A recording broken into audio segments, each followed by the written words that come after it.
Hey guys, welcome back to Jay's Down Podcast. I'm your host Jay, and today we're going to be recapping the Falcons and Panthers game. Falcons took the win there in the NFC South battle with Carolina 38-20, and they moved to 4-2 on the year. Huge because they have gone 3-0 in the division so far, beating Tampa Bay, New Orleans, and now the Panthers. So, big game for Atlanta. It started off shaky, and it wasn't the bet. It wasn't the neatest. Output by the team, early on in the game. But as things progressed, they adjusted, made some changes, and they got the win. So that's what's most important. But we'll talk about that here in a second. But make sure you guys hit that subscribe button right there in the right corner of your screen and join the Jace with Down family right here. We'd love to have you. And turn on post notifications so you know when we upload videos and all those things like that. Follow us on the socials on Twitter, Instagram, TikTok, Jace with Down Pod. You can find us there. And also, we're on every audio podcast platform. So, Spotify podcasts. Jace with Down, exclamation point. Make sure you check us out there. But let's get started. So, like I said, the Falcons coming off a game where they beat Tampa Bay 10 days ago or 11 days ago now. And it was a crazy game, right? We all know what happened in that game. Kadero Hodge, the game-winning slant, to the end zone for a touchdown, and the Falcons threw for over 500 yards. And so we moved to this week, to Sunday, and it's not as pretty passing. Kirk Cousins only finished with 225 yards, a touchdown, 19 of 30, not bad, a good decent game from him.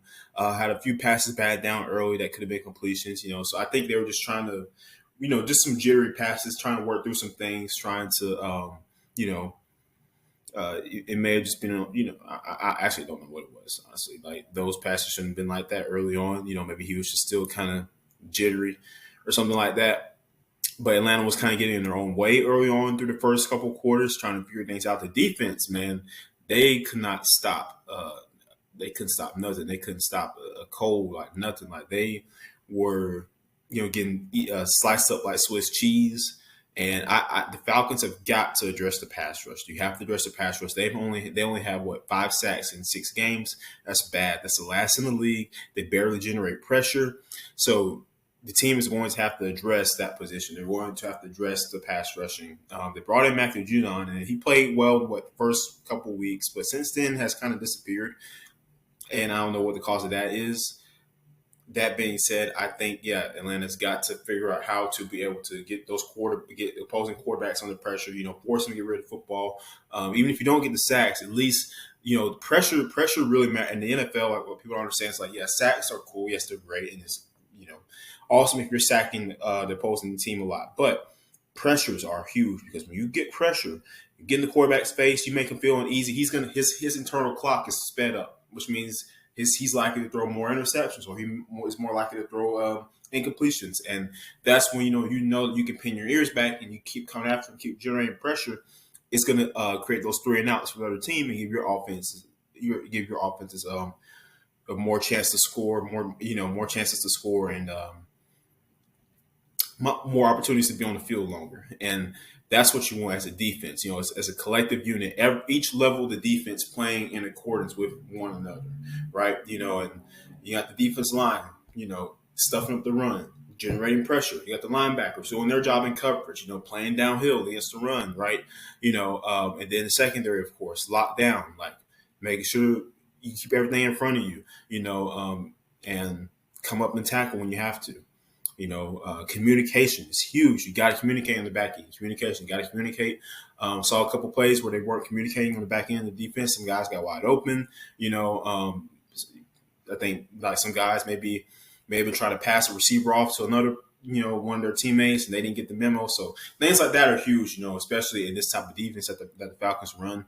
And they got to be able to, communicate and just be, like I said, on an accord with one another. And that's a huge thing in the NFL, football in general, but especially in the NFL, right? And like I said, the Falcons started to figure out later what they need to do, make some adjustments in the second half. Defense, they tightened up a little bit in the second half, able to get some stops. We got 2 interceptions. AJ Terrell got interception off of Andy Dalton, and Clark Phillips got interception off of Andy Dalton in the game. But wisely, he slid down before he got into the end zone to let time run out.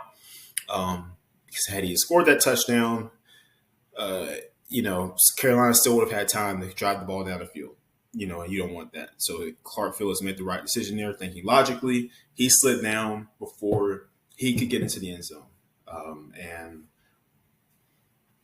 so that was just a good play by him. Those are things that you coach, things that throughout the week. Situational football is such a huge thing.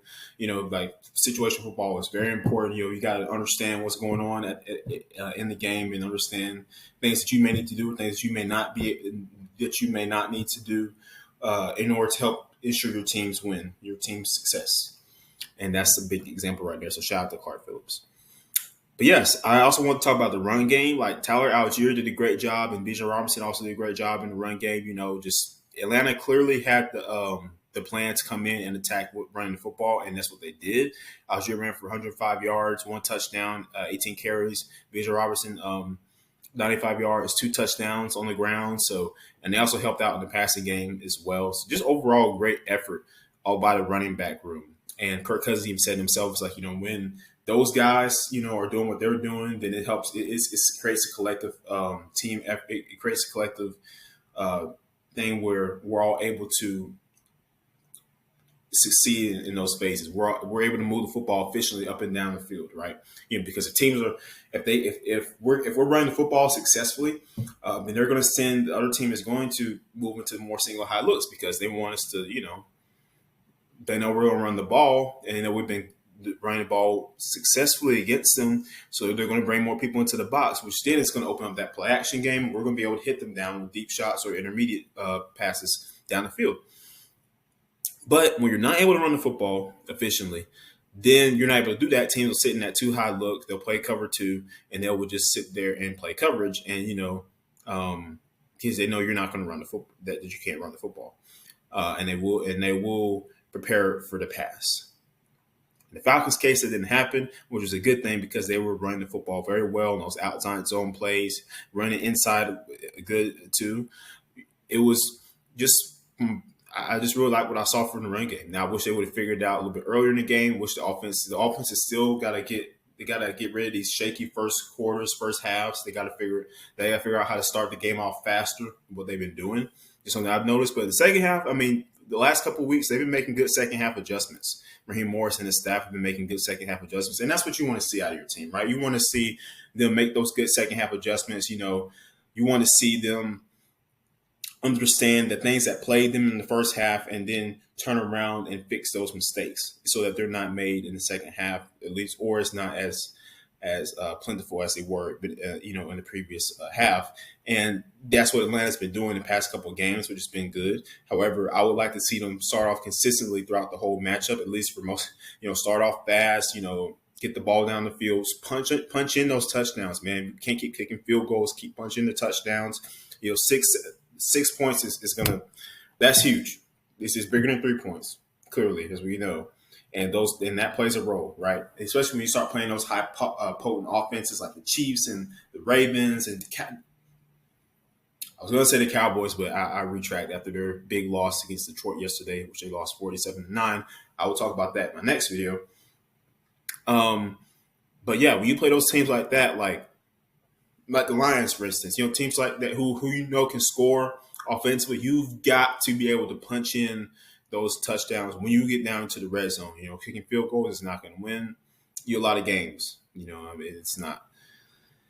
Unless both defenses are playing really good, right? It's like when those close matchups, so it's like those Chiefs-Bengals type matchups, those AFC Championship type matchups where it's like 21-24, things like that. Yeah, you need a kicker in, but as far as those shootouts are concerned, especially when your defense is not going to stop anybody, you got to be able to punch in those touchdowns when you get into the red zone. The Falcons, for the most part, have been a really good, efficient red zone offense this year, and they've been able to decently get the ball into the end zone. Just sometimes they struggle with that, and that's just something you work on in practice. And you keep getting better at, and you just got to be able to execute those plays when you have the opportunity to.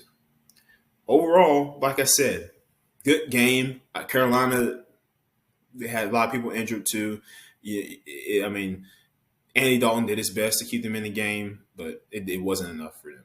And now they dropped to 1-5 on the year. The Falcons moved to 4-2. Again, like I said, 3-0 in the division, which is very important.